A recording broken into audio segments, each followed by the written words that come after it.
जी बिस्मिल्लाहिर्रहमानिर्रहीम। स्टार्ट करने जा रहे हैं lease in the books of लेसॉर।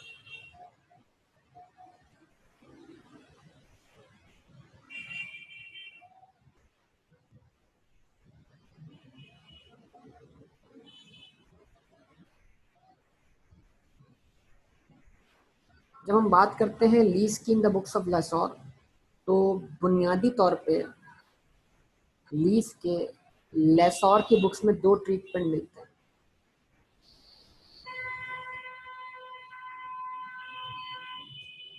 या तो लेसॉर लीज को ट्रीट करेगा फाइनेंस लीज, या लेसॉर लीज को ट्रीट करेगा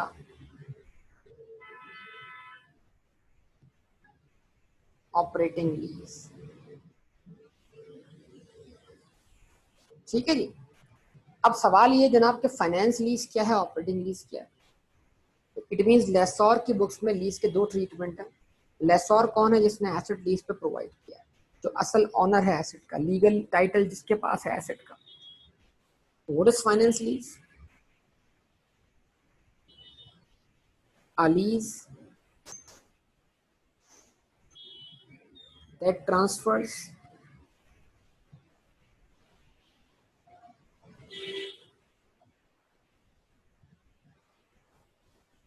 all substantial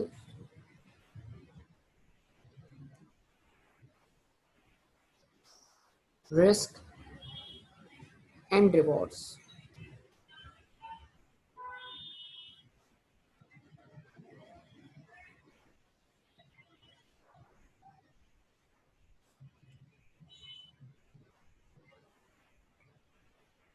incidental to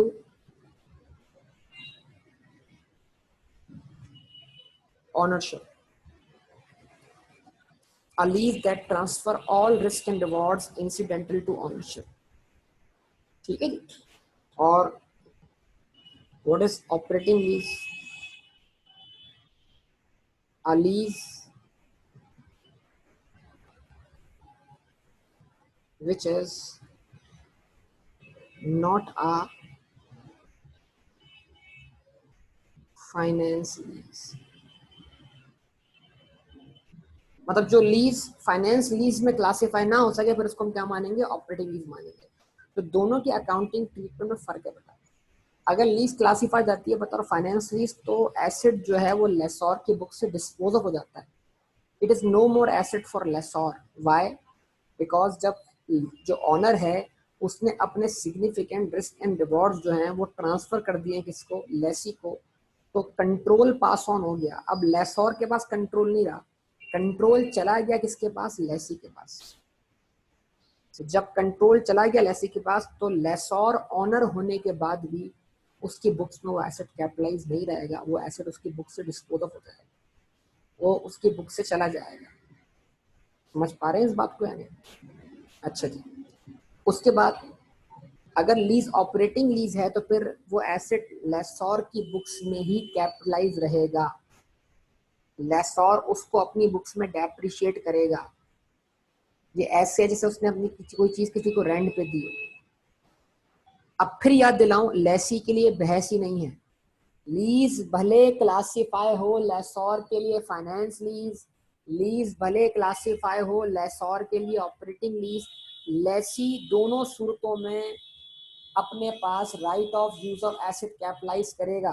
sir क्या बोल रहे हैं? सर ये बोल रहे हैं कि भाई ये सेम एसेट दो बंदों की बुक्स में कैपिटलाइज हुआ है। यानी अगर मान लिया जाए कि ऑपरेटिंग लीज है, तो ऑपरेटिंग लीज में एसेट लेसॉर की बुक से डिस्पोज ऑफ नहीं हुआ, तो वो एसेट तो लेसॉर की बुक्स में कैपिटलाइज है। और उसी एसेट को लेसी ने भी अपनी बुक्स में कैपिटलाइज किया हुआ है। तो क्या लेसी ने अपनी बुक्स में एसेट कैपिटलाइज किया हुआ है? नहीं सर। अब एसेट कैपिटलाइज करने वाला कॉन्सेप्ट नहीं है, अब right of use of asset capitalize करने वाला कॉन्सेप्ट है। तो लेसी ने तो right of use of asset capitalize किया, एसेट कैपिटलाइज नहीं किया। इस बात को समझना पड़ेगा। तो लेसी के लिए जब ये बहस ही खत्म हो जाती है कि लीज ऑपरेटिंग लीज है फाइनेंस लीज, तो चाहे लेसी को कंट्रोल ट्रांसफर हो या ना हो, right of use of asset, asset को इस्तेमाल करने का हक लेसी को फाइनेंस लीज में भी मिलता है, और एसेट इस्तेमाल करने का हक लेसी को तो ऑपरेटिंग लीज में ही मिलता है जनाब। इसका मतलब ये है कि लेसी के लिए बहस खत्म हो चुकी है कि लीज फाइनेंस लीज है या ऑपरेटिंग लीज, ये बहस स्टिल बाकी है किसके लिए, लेसॉर के लिए। क्या यहां तक जो मैंने गुफ्तगू की वो आपको समझ में आती है कि नहीं आती? जवाब दीजिए please,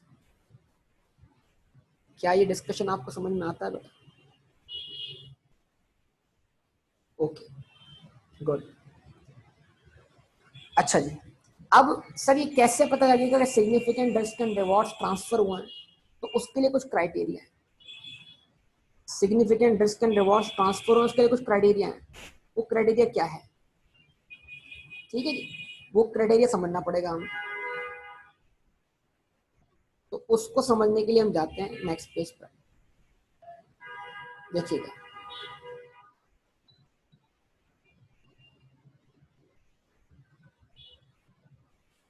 a lease is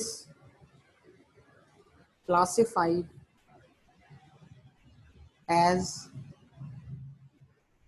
finance lease if any of the following criteria is met.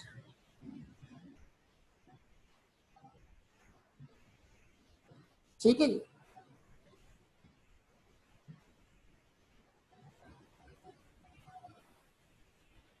Now अब क्राइटेरिया कैसे मैट होगा ये सोचना है हम। नंबर वन, पहला क्राइटेरिया, इनमें से कोई एक भी क्राइटेरिया मैट हो गया, लीज हम बना लेंगे finance lease. Number one,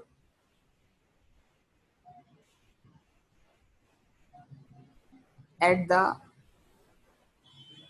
end of the lease period,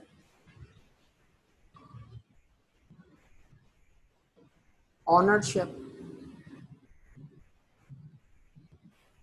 is transferred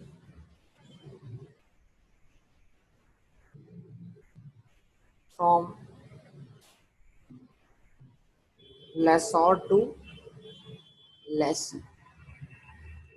अगर लीज पीरियड के एंड होने पर ऑनरशिप ट्रांसफर हो जाएगी लेसोर से लेसी को, तो भी लीज क्या मानी जाएगी, फाइनेंस लीज मानी जाएगी। मतलब बिलासर एट द एंड लेसोर ने एसेट लेसी को बेच दिया, ठीक है। तो जैसे ही लीज खत्म हुआ, लेसोर ने समझ ने सारी फेयर मार्केट वैल्यू रिकवर कर ली किससे, लेसी से। तो जब लीज रेंटल की शक्ल में या लीज पेमेंट की शक्ल में लेसी लेसोर को पूरी फेयर मार्केट वैल्यू पे कर चुका है, यानी जो उसने पेमेंट्स किए उसकी present value exactly fair market value के बराबर है, तो लेसी छुड़ेगा थोड़ी। तो बोलेगा भाई मैंने तुम्हें पूरी मार्केट वैल्यू पे कर दी, लिहाजा इस एसेट की मिल्कियत मुझे मिल जानी चाहिए। ये तो डिपेंड करता है लीज एग्रीमेंट के ऊपर, ठीक है ना। तो अगर लीज एग्रीमेंट से मालूम हो जाता है आपको कि भाई lease eight the end of the lease period जो ऑनरशिप है एसेट की वो लेसोर से लेसी को ट्रांसफर हो जाएगी। कंट्रोल तो पहले ट्रांसफर हो गया था, मतलब यानी कि इससे प्रूव हुआ कंट्रोल ट्रांसफर हुआ था, और eight the and legal title भी उसको ट्रांसफर हो गया है। तो इसका मतलब आप मान लें कि वो लीज क्या है, finance lease. Number to,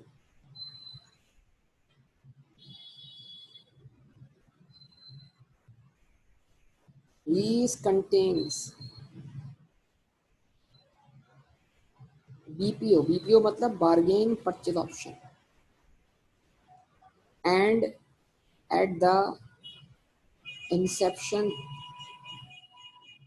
of the lease it is evident that lessee would exercise this option। अगर लीज में क्या दिया हुआ है, बीपीओ दिया हुआ है। बीपीओ क्या है, लीज पीरियड के एंड पर लेसी को ऑप्शन देना कि भाई चाहो तो तुम ये एसेट परचेज कर लो। तो अब लेसी की मर्जी है कि वो इस ऑप्शन को एक्सरसाइज करे या ना करे। अगर लीज पीरियड के इंसेप्शन पे ये बात एविडेंट है कि लेसी इस ऑप्शन को एक्सरसाइज करेगा, लेसी इसको परचेज कर लेगा, इस बात का अंदाजा है, तो फिर ये लीज क्या हो जाएगी? Finance lease. It is certain, ये सर्टेन नहीं चाहिए। अगर अनसर्टेनिटी है, बीपीओ है लेकिन अनसर्टेनिटी है, एग्जामिनर ने लफ्ज इस्तेमाल कर दिया लेसी में एक्सरसाइज में, तो मे का मतलब ही क्या है? अनसर्टेनिटी। तो MAY, लेसी में एक्सरसाइज दिस ऑप्शन, शायद लेसी एक्सरसाइज करे। तो ये बोल के एग्जामिनर ने क्या बता दिया? थोड़ी सी अनसर्टेनिटी है भाई, पता नहीं इसको एक्सरसाइज करे या ना करे। तो lease contain BPO or at the inception, and at the inception of the lease it is evident that lessee would exercise this option। ठीक है, अगर ये क्राइटेरिया मीट होता तब भी लीज क्या बन जाएगी? Finance lease. ठीक है जी। उसके बाद lease payment,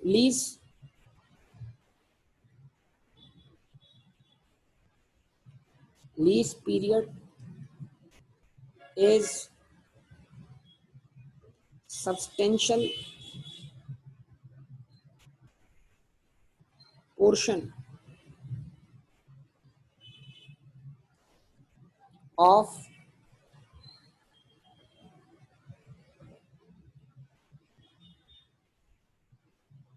an assets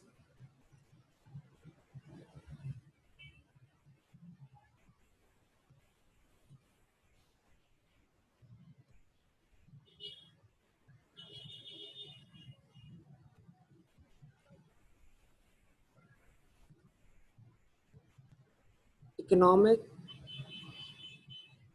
useful life। ठीक है, क्या मतलब भाई?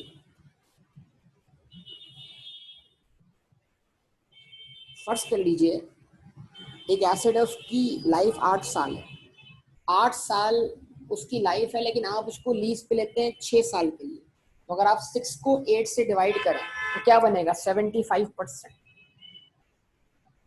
75% बनेगा, 75%। तो 6 साल क्या हुआ? लीज पीरियड हुआ। 8 साल क्या हुआ? यूजफुल इकोनॉमिक लाइफ हुई। तो लीज पीरियड इकोनॉमिक लाइफ का कितना परसेंट बना? 75%। तो अगर लीज पीरियड इकोनॉमिक लाइफ का 75% और मोर बनता है तो उसको हम बोलेंगे सब्सटेंशियल पोर्शन। IFRS ने कहीं भी डिफाइन नहीं किया सब्सटेंशियल क्या है। ये 75% प्रैक्टिस में है, IFRS में नहीं लिखा हुआ।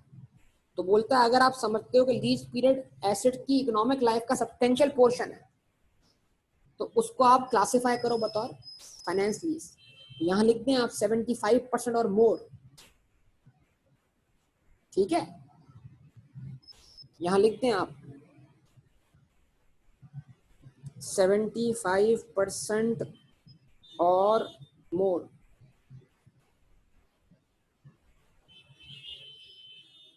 उसके बाद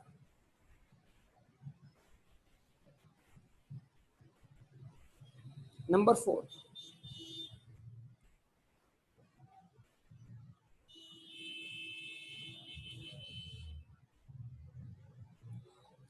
present value of lease payment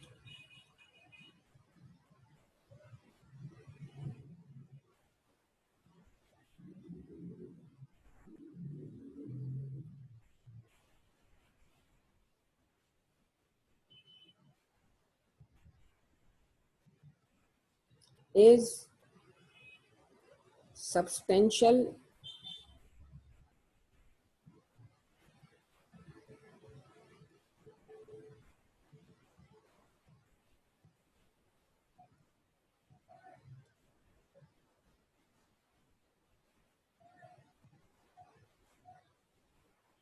portion of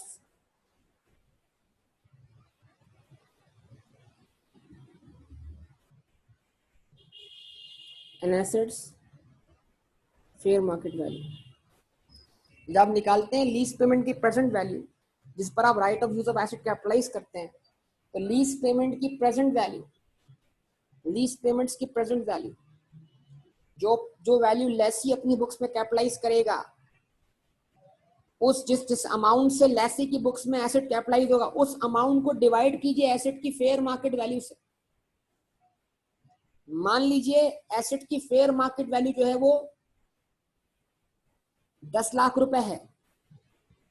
मान लीजिए एसेट की फेयर मार्केट वैल्यू 10 लाख रुपए है, और मान लीजिए present value of lease payment 9,50,000 रुपए। तो 9,50,000 रुपए 10 लाख का कितना परसेंट बना? 95%। 95% सब जाग रहे ना बेटा, 95%। तो present value of lease payment को जब फेयर मार्केट वैल्यू से डिवाइड किया, यानी फॉर्मूला क्या बना? Present value divided by fair market value. ठीक है, इसका आंसर अगर 90% और मोर आ जाए तो हम बोलेंगे जनाब present value of lease payment is substantial portion of an assets fair market value. कि जो पेमेंट हो रही है लेसी की तरफ से वो तो तकरीबन एसेट की फेयर मार्केट वैल्यू के बराबर है। ये कोई 10-5% के बराबर रकम जो है वो नहीं मिल रही। वो तो लेसी, वो तो लेसोर उसको मार्केट में डिस्पोज ऑफ करके खुद भी रिकवर कर सकता है, क्योंकि आमतौर पे एसेट की जो ओरिजिनल मार्केट वैल्यू या कॉस्ट होती है उसका 5-10% ही उसकी रेजिडल वैल्यू होती है। तो इतने अमाउंट की तो उसको आमतौर पे गारंटी लेने की भी जरूरत नहीं है भाई। तो जब प्रेजेंट वैल्यू लीज पेमेंट्स की सब्सटेंशियल पोर्शन हो एन एसेट्स की, किसी भी एसेट की फेयर मार्केट वैल्यू का, और अगेन यहाँ पर स्टैंडर्ड ने सब्सटेंशियल पोर्शन डिफाइन नहीं किया, ये 90% में कहाँ से लाया? तो भाई फिर बोलूंगा ये 90% प्रैक्टिस में। तो प्रैक्टिस में 90% और मोर को सब्सटेंशियल पोर्शन माना जाता है। कुछ लोग इसको 95% भी लेते हैं। ठीक है जी, 90% मैंने बतौर लिमिट लिया है, और जो मैंने एग्जाम्पल दिया उसमें हमारा आंसर 95% आ रहा है, जो कि इस क्राइटेरिया को मेट कर रहा है। तो अगर ये क्राइटेरिया मेट होता है तो लीज क्या हो जाएगी बेटा? Finance lease. ठीक है, उसके बाद 5वां क्राइटेरिया, लीज इज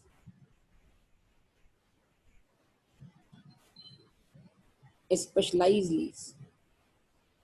ठीक है जी, अगर लीज स्पेशलाइज लीज है, कोई एसेट जो है वो आपके लिए स्पेशल डिजाइन किया जा रहा है, और आप जब उसको वापस कर दोगे,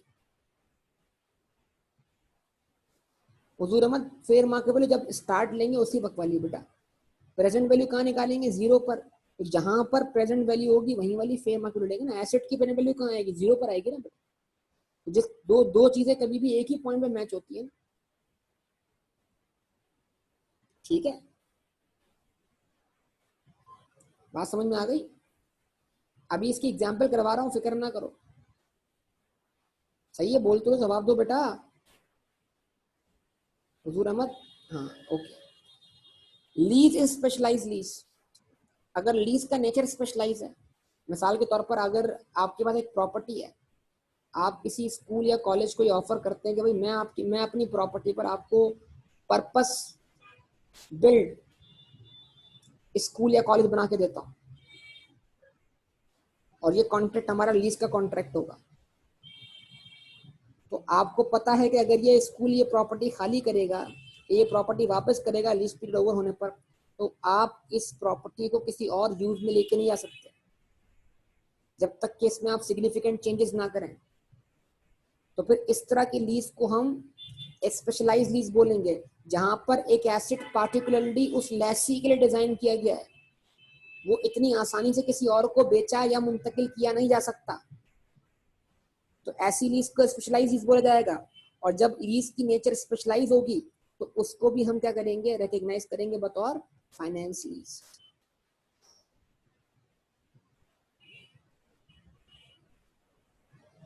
बात समझ में आती है बेटा? जवाब दीजिए। ये 5 पॉइंट्स आपको समझ में आते हैं या नहीं आते? सबसे पूछ रहा हूँ बेटा, सबसे पूछ रहा हूँ, क्या ये 5 पॉइंट सबको समझ में आते हैं? जवाब दीजिए।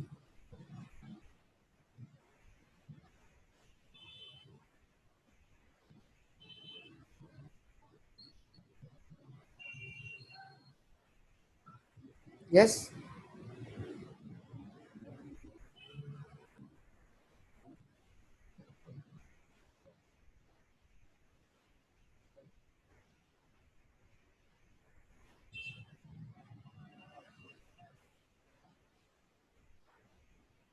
बोलिए।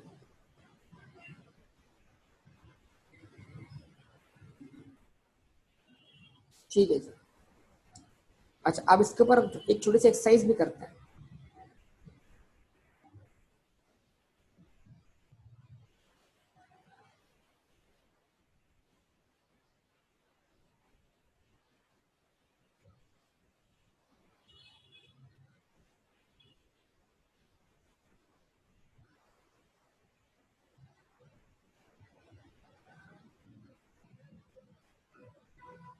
ठीक है,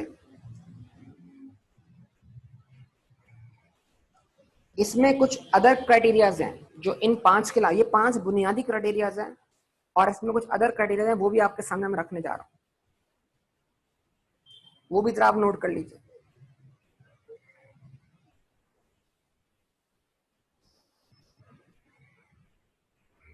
इसको हम बोलेंगे other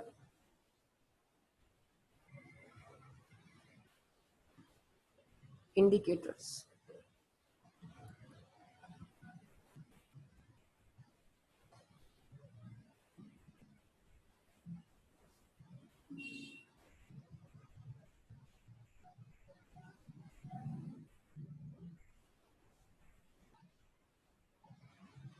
If the lessee can cancel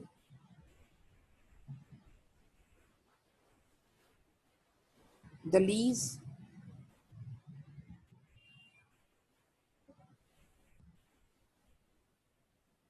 the lessor's losses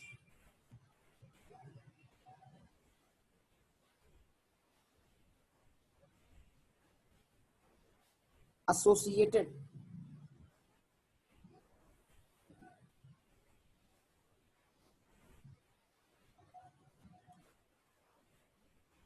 with the cancellation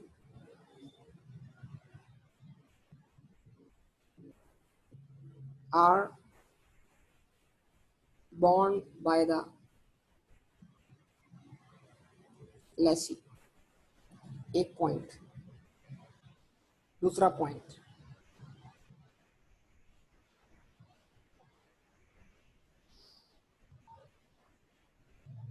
gains or losses from fluctuations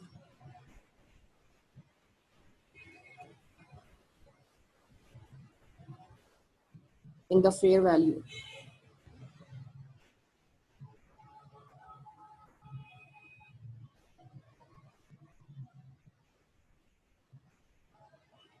of the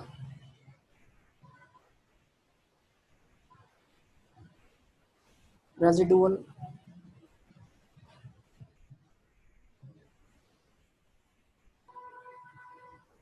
accrue to the lessee.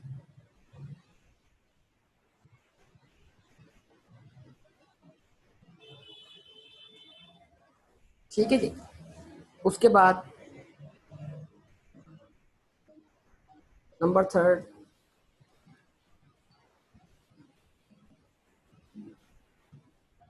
the lessee has the ability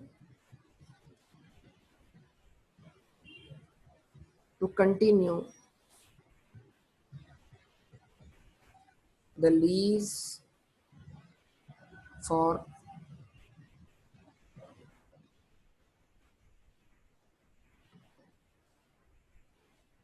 secondary period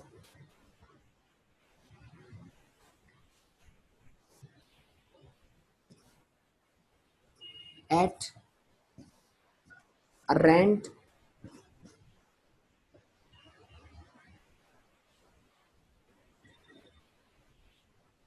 lower than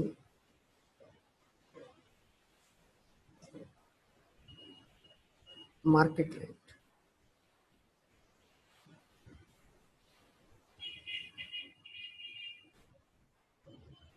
ठीक है, वो 5 बिल्कुल basic criteria था, और उसके बाद में ये 3 इजाफी क्राइटेरिया भी इसमें आते हैं जो लीज को फाइनेंस लीज की तरफ ले जाते हैं। ठीक है, ये आपके सामने यहाँ पर आता है, देखिएगा। सबसे पहले, if lessee can cancel the lease, the lessor losses associated with the cancellation are borne by the lessee. अच्छा, लीज आमतौर पे नॉन कैंसिलेबल होती है, लेकिन अगर दोनों पार्टीज मिलकर लीज को कैंसिल करना चाहें, यानी लेसोर और लेसी राजी हैं कैंसिल करने पर, तो नॉन कैंसिलेबल लीज भी कैंसिल हो जाएगी। बाय नेचर वो नॉन कैंसिलेबल है, लेकिन अगर लेसोर और लेसी एग्री है कैंसिल करने पर, तो फिर वो नॉन कैंसिलेबल लीज जो है कैंसिलेबल हो जाएगी। तो कैंसिल होने की सूरत में लॉस कौन बेयर करेगा? तो कैंसिल होने की सूरत में जो लीज के ऊपर नुकसान होंगे, वो लॉसेस जो है वो लेसोर के जो लॉसेस है, जिसमें एसेट की फेयर मार्केट वैल्यू रिकवर ना हो पाना, जिसमें एसेट का कैंसिल होने के बाद लीज पे ना जाना, लेसोर को इकोनॉमिक बेनिफिट प्रोवाइड ना कर पाना, अगर ये सारे लॉसेस की जिम्मेदारी लेसी उठा लेता है, तो इसका मतलब आप जान लें कि कंट्रोल किसको मिल गया? एसेट का, लेसी को। Significant risk and reward transfer हो गए lessee. Number 2, gains or losses from the fluctuation in the fair market value of the residual accrue to the lessee। तो ये भी वही बात है कि उस एसेट को इस्तेमाल करके हम रेंट अर्न कर सकते हैं, उसको सब लीज कर सकते हैं।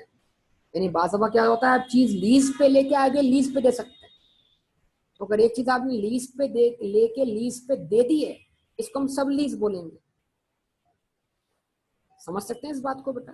और उसके बाद दूसरी बात कि भाई वो जो asset eight the end of the useful life dispose of करना है, जीआरवी वाले केस में, गारंटी रेजिडुअल वैल्यू वाले केस में, उसमें लॉस किसका है? अगर लेसी एसेट को डिस्पोज ऑफ करेगा और वो डिस्पोजल होता है रेजिडुअल वैल्यू से कम पर, तो नुकसान कौन बेयर करेगा? लेसी बेयर करेगा। अगर ऊपर 10,000 से ऊपर उसको, जो एग्जाम्पल थी हमारी उसमें रेजिडुअल वैल्यू 10,000 रुपए थी, 10,000 से ऊपर उसको गेन हो गया, तो वो गेन भी किसकी जेब में जाना चाहिए? लेसी की जेब में। तो अगर एसेट के डिस्पोजल वाले केस में गेन्स और लॉसेस का जिम्मेदार कौन है? लेसी है। तो फिर ये लीज फाइनेंस लीज है। Number 3rd point, the lessee has the ability to continue the lease for secondary period at a rent lower than market rent। Lessee के बाद एक ऑप्शन है कि वो लीज पीरियड एंड होने के बाद लीज को रिन्यू कर दे, लेकिन जो लीज का रिन्यूअल है वो इंतहाई सस्ते रेंट पर है।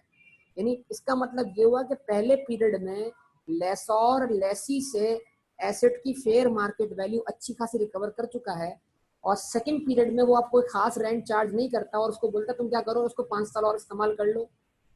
जैसे मिसाल के तौर पर पहले 5 साल का लीज जो पीरियड था, उस 5 साल के लीज पीरियड में रेंट था 1,20,000 per year per annum eight the and, और एक ऑप्शन दिया लेसी ने कि अगले 5 साल के लिए यानी लीज तुम कंटिन्यू कर लो, रिन्यू कर दो, और अगर तुम 1,20,000 मुझे पे करते हो 5 साल के लिए, तो तुम्हें मैं नेक्स्ट 5 साल के लिए एसेट दोबारा लीज पे दे दूंगा, और तुम्हें उस नेक्स्ट 5 ईयर्स के अंदर जो मुझे रेंट पे करना होगा वो 30,000 पे करना होगा। 30,000 शुरू के 5 सालों में जो पे कर रहा है, वो अमाउंट कितना है बेटा? वो 1,20,000, 1,20,000, 1,20,000, और आइंदा उससे अगले वाले 5 साल में 30,000 पे कर रहा है। इसका मतलब ये हुआ कि अगर लेसोर के पॉइंट ऑफ व्यू से सोचा जाए, तो लेसोर जो शुरू के अंदर जो 5 साल थे पहले वाले, उन 5 सालों के अंदर अच्छी खासी रकम वसूल कर चुका है लेसी से। अब इसलिए वो राजी हो गया है अगले पीरियड के अंदर लेसी को एसेट बहुत लोअर रेट पे देने के लिए, लोअर रेंट पे देने के लिए। और ऑब्वियसली जब रेंट लोअर होगा तो लेसी भी उसको रिन्यू करना चाहेगा। तो अगर किसी लीज में एक ऑप्शन हो लीज को रिन्यू करने का, और जो रिन्यूअल हो, उस रिन्यूअल के ऊपर जो रिन्यूअल पीरियड का जो रेंट हो वो मार्केट से बहुत ज्यादा कम हो, तो फिर हम लीज को क्या ट्रीट करेंगे? फाइनेंस लीज ट्रीट करेंगे। ठीक है जी। तो ये एडिशनल क्राइटेरिया आपके सामने आ गए। अब यहाँ पर मैं आपके सामने एक क्वेश्चन रखता हूँ, मैं क्वेश्चन निकाल लूँ मैं। ओके बेटा, क्वेश्चन नंबर 6 दिख रहा होगा आपको बेटा। क्वेश्चन नंबर 6 दिख रहा है। एक लाइन लिखी है, फिर मैं अगले पेज पे जाता हूँ। क्या लाइन लिखी हुई है? Company A leases a motor vehicle from company B. Company A ने मोटर व्हीकल लिया किससे? कंपनी बी से। दिख रहा है बेटा सब? जवाब दें प्लीज बेटा सब लोग। पॉसिबल है?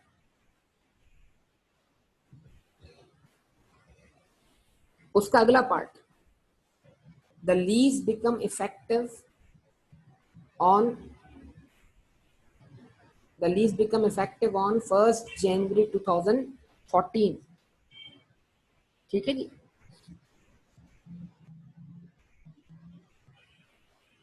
तो लीज जो है वो इफेक्टिव हो गई कितने अरसे के लिए? Lease become effective on 1st January 2014। ठीक है, उसके बाद क्या लिखा हुआ है जरा बताइएगा आप लोग। 2014 के बाद क्या लिखा हुआ है बताइए, ताकि पता लगे आप लोग पढ़ रहे कि नहीं पढ़ रहे। 2014 के बाद क्या लिखा हुआ है बेटा? Lease term is 4 years। जबरदस्त, lease term is 4 years। Annual lease payment are ₹10,000 per annum in arrears. और जो लीज पेमेंट है वो कब करनी है? 10,000 रुपये करनी है हर साल के एंड पर। There is no option of renewal.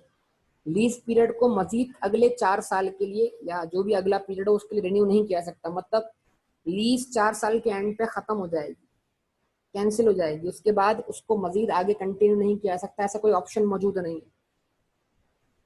Implicit rate of interest कितना है? 10%। Fair value of the motor vehicle जो है वो क्या है? एट 1st January 2014 इज 31,700 और इसकी जो फेयर मार्केट वैल्यू 31,300। अब इसके लिए हमें उसने 3 सिनेरियो दे दिए हैं बेटा। Scenario number 1, useful life of the motor vehicle is 8 years। Vehicle की वैसे लाइफ 8 साल है, आप ले रहे हैं 4 साल के लिए। जरा गौर कीजिएगा कि क्या आपका लीज पीरियड उसकी लाइफ का सब्सटेंशियल पोर्शन बनता है कि नहीं बनता। अच्छा जी, at the end of the lease period, at the end of the lease period, ownership of the motor vehicle transfers from company company B to company A। Lease period के end पर, lease period के end पर 4 साल के end पर लेसोर लेसी को, company B लेसोर, company ए लेसी, लेसोर लेसी को lease की यानी एसेट की ओनरशिप ट्रांसफर कर देगा। तो क्राइटेरिया नंबर 1 मीट हो गया कि नहीं हुआ? जवाब दीजिए।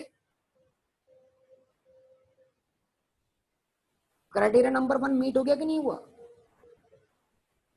तो ऑनरशिप ट्रांसफर करने से क्या होगा बेटा?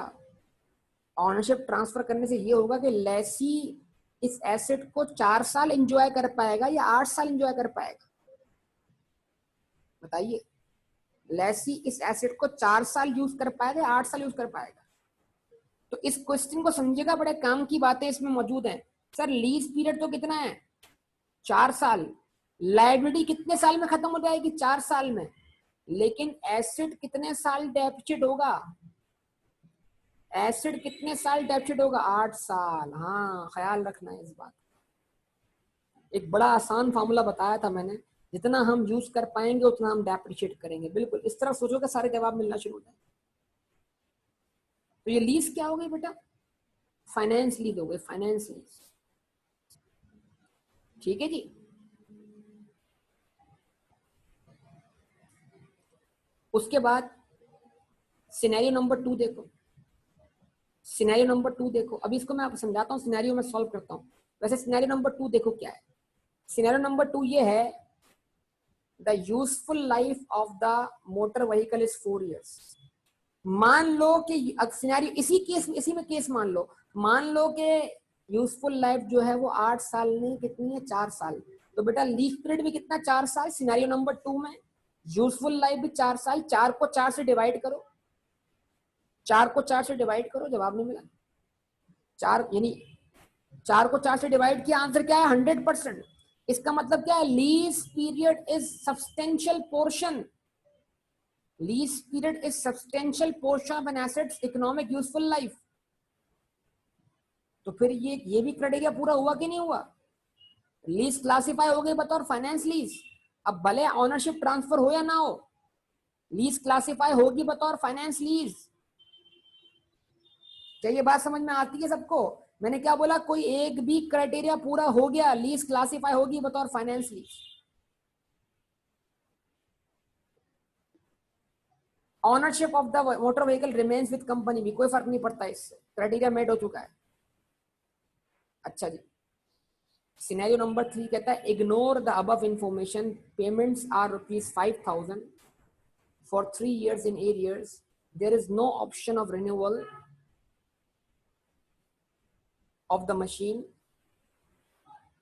renewal, fair value of the machine was 40,000 and interest implicit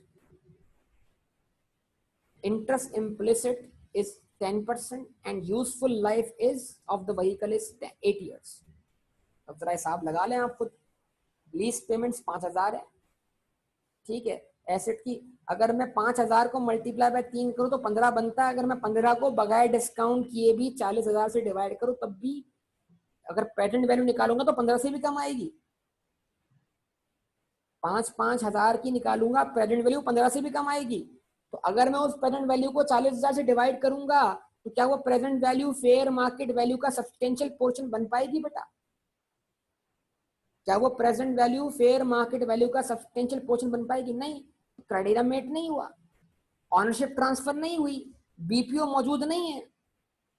lease period कितना है? 3 साल है। 3 साल को 8 से डिवाइड करके देखो, 3 साल को 8 से डिवाइड करके देखो, 3 साल को 8 से डिवाइड करके देखो, 3 साल को 8 से डिवाइड करके देखो, 3 डिवाइड बाय 8 मल्टीप्लाई बाय 100, 37.5%।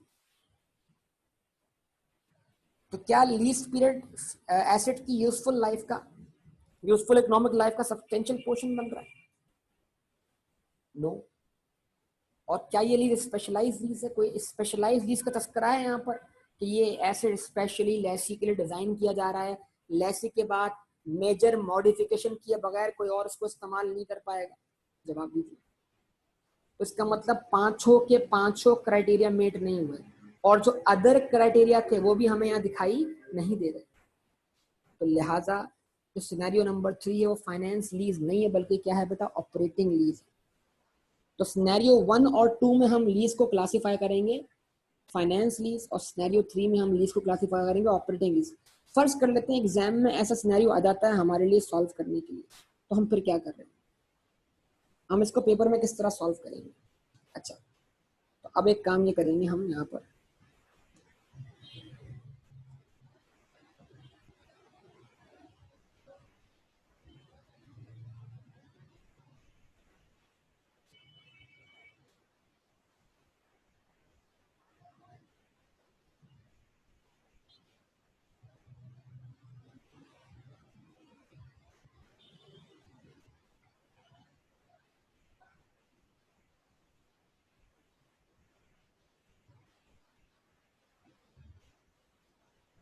ठीक है जी। यहाँ लिख दिया मैंने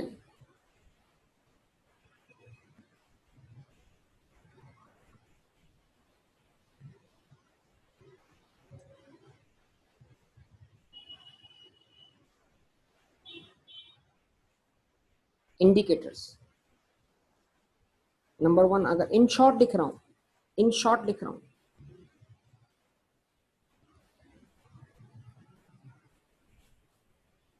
ownership transfer,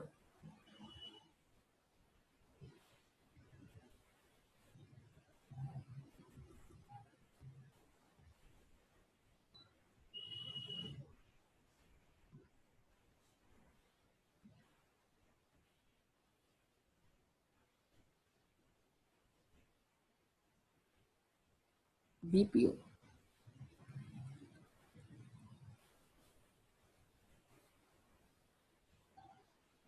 lease period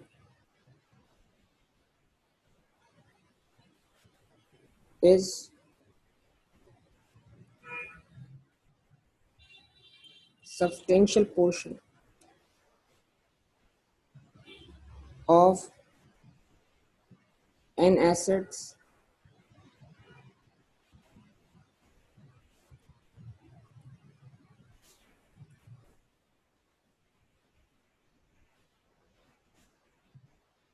useful life. Number 4, present value of lease payments is all of fair market value. Number 5,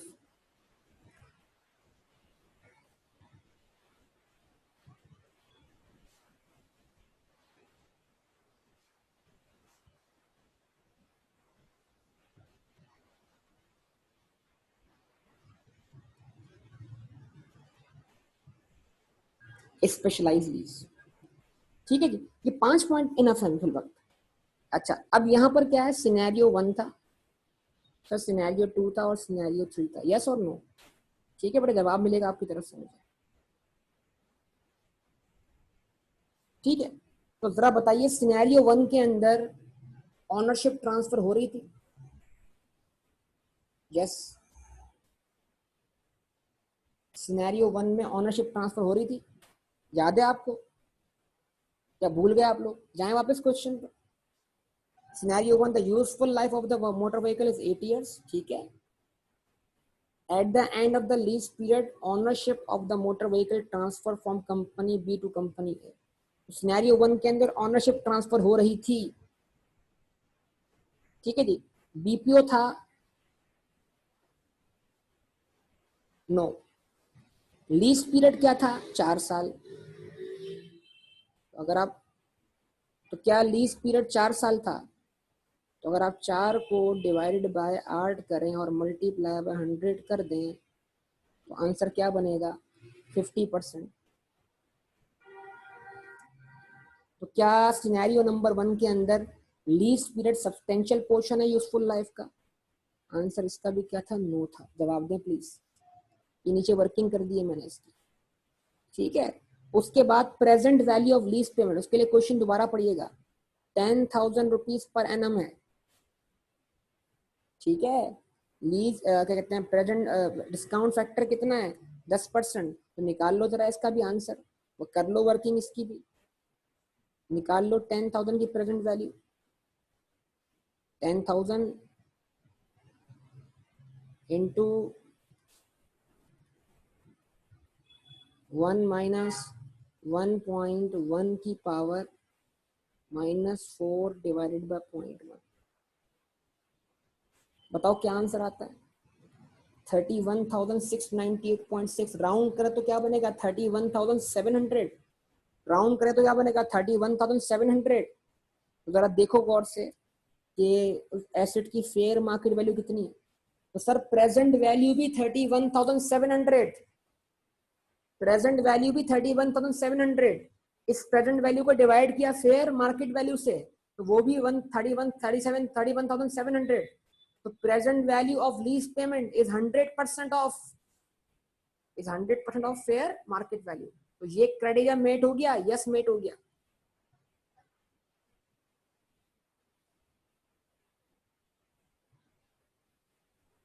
lease specialise lease है, आंसर क्या बना? नो। तो कंक्लूजन,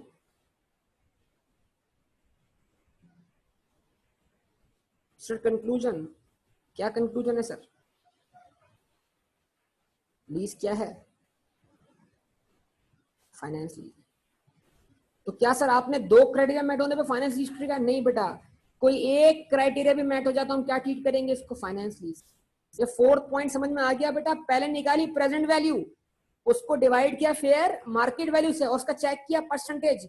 अगर वो परसेंटेज 90% या उससे अबव बनता है तो लीज क्या है? फाइनेंस लीज है। क्लियर? जवाब ही नहीं है बेटा आपकी तरफ से। बोलिए। अच्छा, सिनेरियो नंबर 2 भी देख लेते हैं, सिनेरियो नंबर 2 भी देखते हैं। सिनेरियो नंबर 2 में क्या था, यूजफुल लाइफ 4 साल थी, ऑनरशिप ट्रांसफर नहीं हो रही थी, चलेगी ओके। आ जाते हैं क्विक जल्दी सिनेरियो नंबर 2 पर। तो सर ऑनरशिप ट्रांसफर नहीं हो रही थी, ये वाला क्राइटेरिया मेट नहीं हुआ। बीपीओ था, नो सर। अब बताइए सर लीज पीरियड कितना था, 4 साल। यूजफुल लाइफ इसमें अज्यूम की गई 4 साल, 4 को 4 से डिवाइड किया, मल्टीप्लाई बाय 100 किया, सर आंसर क्या आ गया, 100%। जवाब दीजिए। तो क्राइटेरिया क्या हो गया, मैट हो गया ना आपका ये वाला।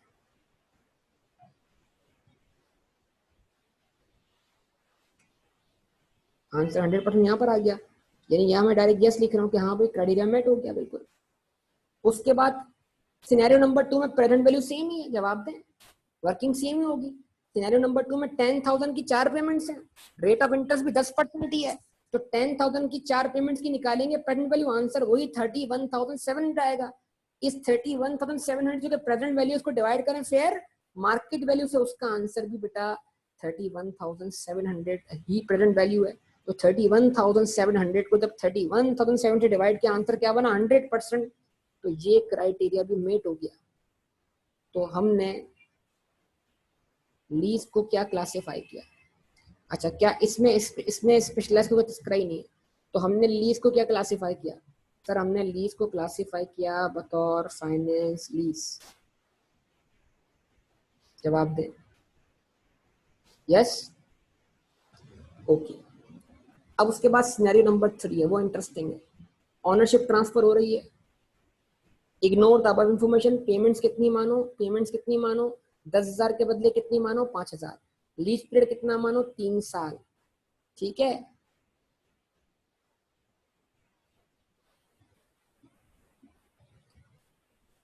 रिन्यूअल का कोई ऑप्शन नहीं है। फेयर वैल्यू अब कितनी मानो, 40,000, रेट 10% और यूजफुल लाइफ कितनी मानो, 8 साल, ठीक है। तो अब जरा इस अलग से एक सिनेरियो बन गया, इसको असेस कर लो अलग से जल्दी से। तो क्या हमने सिनेरियो नंबर 3 में ऑनरशिप ट्रांसफर होने की बात पढ़ी, जवाब था सर नो। कोई बीपीओ था, नो। सर लीज पीरियड कितना था, 3 साल, यूजफुल लाइफ 8 साल, मल्टीप्लाई बाय 100 किया जब, तो आंसर क्या बना, 37.5%, जो आपने मुझे पहले बताया था, ऐसे ही ना। तो ये वाला क्राइटेरिया भी मैच नहीं हुआ। चले जी, अब एक काम कर लेते हैं, सर 15,000 मल्टीप्लाइड बाय, सॉरी 5,000,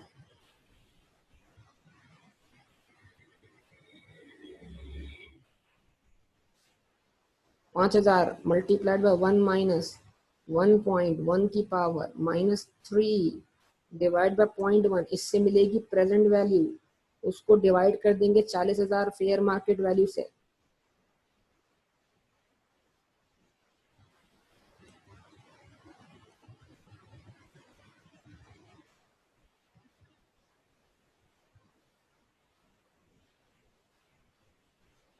ठीक है जी, जरा बताइए क्या परसेंटेज बनता है, बोलिए क्या परसेंट बनता है। 12,434 को डिवाइड कीजिए, 5,000 की 3 पेमेंट से उसकी पेरेंट वैल्यू निकालिए, 12,031%। तो जवाब क्या बना इसका, नो बना, नो। यहाँ पर प्रेजेंट वैल्यू एसेट की फेयर मार्केट वैल्यू का सब्सटेंशियल पोर्शन नहीं है, all of fair market value नहीं है। ओके जी, क्या लीज स्पेशलाइज लीज है, तमाम आंसर क्या है, तमाम जवाबात क्या है, नो है। इसके अलावा एडिशनल क्राइटेरिया देख लीजिए, रिन्यूअल ऑप्शन ही नहीं है। जब रिन्यूअल ऑप्शन नहीं तो अगले पीरियड में सस्ते रेंट पर या मार्केट वैल्यू से कम रेंट पर रिन्यू करने का ऑप्शन पैदा कैसे होगा। रिस्क एंड रिवॉर्ड्स की बात नहीं की गई, लॉसेस की बात नहीं की गई, तो इट मींस दैट कोई क्राइटेरिया पूरा होता हुआ दिखाई नहीं दे रहा। तो इस लीज को हमने क्या बोला सर, इस लीज को हमने बोला सर ये लीज जो है वो कौन सी लीज है,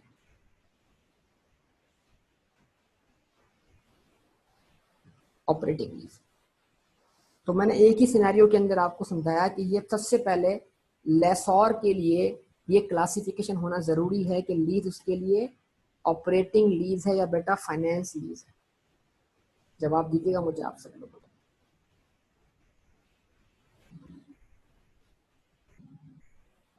बताइए क्या यहाँ तक बात समझ में आती है सब बच्चों, प्लीज। कोई मसला इसमें? चलें इसको पर यहीं स्टॉप करते हैं इंशाल्लाह, अगली बात अगली क्लास में करेंगे। तो आज की क्लास में हमने क्लासिफिकेशन ऑफ लीज को कवर कर लिया। ठीक है जी, ओके बेटा, अल्लाह हाफ़िज़।